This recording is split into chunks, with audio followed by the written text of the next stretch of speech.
Diyos ko, akala mo ba yung presidente natin nagtatrabaho? Hindi nagtatanong yan at all. Hindi, I swear to the flag, hindi na ito politically motivated. Bakit? Hindi naman siya makakatakbo na ulit eh. Hindi na siya politiko. Presidente na siya, and that ends there. Hindi natin alam kung sa 2028 o another 20 years na naman of a BBM, of a Marcos, No. Hindi na siya hinahabol ng mga tao, ng taong bayan dahil politiko siya. Hinahabol siya ng taong bayan dahil wala siyang ginagawa bilang Pangulo. Hinahanap sa kanya yung trabaho niya bilang Pangulo. Follow-up question sa sinabi rin ni President Marcos. He said na politika lang nga ito and sabi niya, gusto nila akong Yan ang sinasabi ko. 'Di ba? Sino ba sa ating lahat ang nagsasabi at nagpaplano ng destabilisasyon? Walang nagsasabi na oust Marcos. Ang merong mga grupo na nagsasabi resign. Yun lang ang the most na sinasabi ng mga tao. At nagtataka ako sa administrasyon, bakit nila sinasabi na destabilisasyon ang pagpapahayag ng mga tao sa galit nila? Kasi hindi yun destabilisasyon. Yun ay freedom of speech and expression. So kahit man mag-rally ang mga tao araw-araw sa EDSA, hindi destabilisasyon yan. Freedom of speech and expression yan. Pagpapahayag yan ng galit mo, paghahanap yan ng accountability, ng transparency sa administrasyon, sa gobyerno. So hindi yan pagpapatalsik sa Pangulo. Kaya lagi ako, kahapon din, yan din yung tanong ko. Kanino ba nanggagaling yung destabilisasyon na salita? Sa administrasyon. Kasi, duda ko, natatakot sila sa posibleng mangyari sa kanila. At alam naman natin na matagal na talaga silang insecure. Noong kampanya pa lang, madami na akong kwento ng yung panggigipit nila sa campaign team ko. So alam ko na noon, at yung mga pinagsasabi ni Lisa Marcos noon pa. So alam ko na insecure. Alam na natin na insecure. Siguro takot. Kaya nila nasasabi may destabilisasyon. Kasi takot sila. Kasi totoo yung sinasabi ng mga tao na ginagawa nila. Hindi nila ma-deny kasi nasa papel 'Di ba? Nakikita mo sa budget ang nangyayari. So hindi ma-deny. So takot. Paranoia, siguro. Kasi 'di ba pag ikaw ay hindi siguro, paranoia talaga yan. Unang-una, insecure. Pangalawa, takot. Pangatlo, paranoia. Kasi ang tao na may bisyo, nagiging paranoid. Na magbibigay lang ako ng example, pinapa-explain ng mga departamento kung saan ako pumupunta at bakit matagal ako sa isang lugar. Ganun na yung papel na umiikot sa loob ng gobyerno. Yan ang politika. 'Di ba? Magtatanong sila, anong ginawa ni Inday Sara doon? Ilang oras siya? At sino ang mga tao doon? At yung mga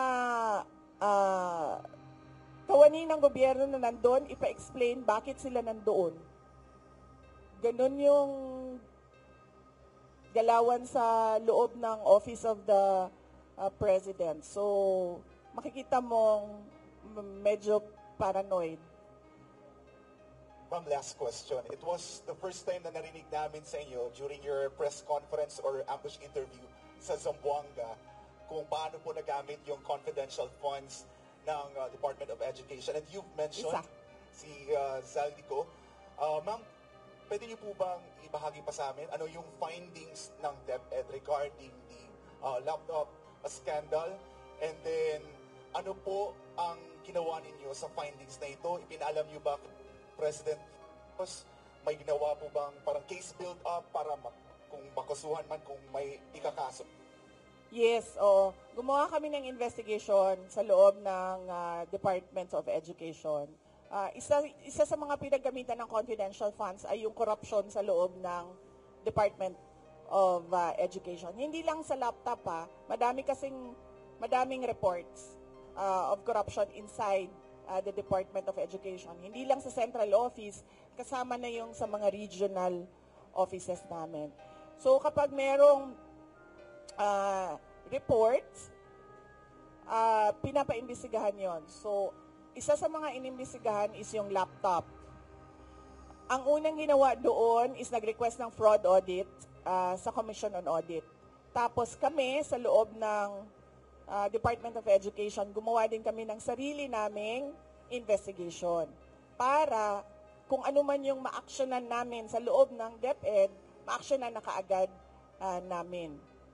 Unfortunately, yung procurement ng laptop, hindi siya nangyari sa loob ng Department of Education.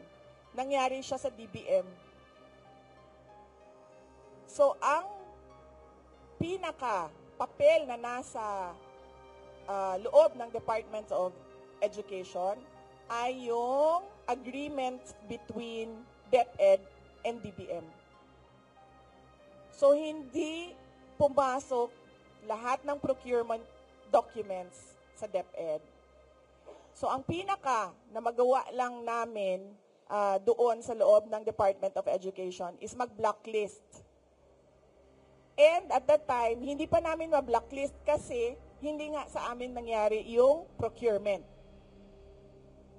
So, natali yung kamay namin doon. Kaya inasahan namin na doon sa fraud audit ng Commission on Audit, may lalabas doon na mga personnel involved.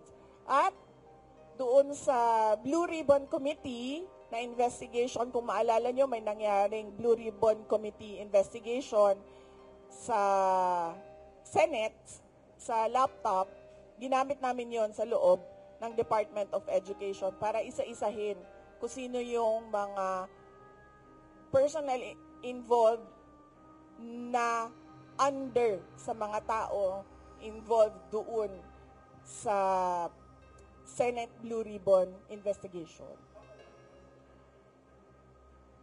Diyos ko, akala mo ba yung presidente natin nagtatrabaho? Hindi nagtatanong yan at all. Hindi, I swear to the flag, si BBM, hindi yan siya. Nagtatanong ng trabaho at all. Kaya napansin nyo ba, walang direksyon yung governance at walang direksyon yung iba't ibang departamento. Bakit? Kasi he doesn't give direct, he doesn't command. He doesn't command, he doesn't ask, he doesn't say that, look, there's a Philippine development plan and what are you supposed to do about this? Akala nyo ba yung ginawa ko sa DepEd, galing yun kay BB? Hindi, akin yun. Lahat. Kasi he did not give any orders at all. So pag upo ko doon, sabi ko sa mga kasamahan ko, sa mga USEC at ASEC, I think this is our show. Kasi walang participation at all ang Pangulo. So gagawin na lang natin kung ano yung karapat dapat na gagawin para sa edukasyon dito sa ating bayan.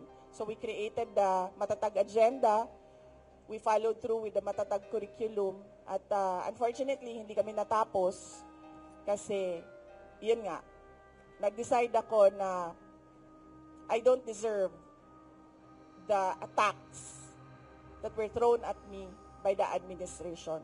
Kasi ako na nga lang siguro yung kaisa-isa dong nagde-deliver para sa cabinet ni BBM. Tapos ganun pa yung gagawin nila sa akin. O di, nung nawala ako, edi wala na. Wala na siyang accomplishment at all.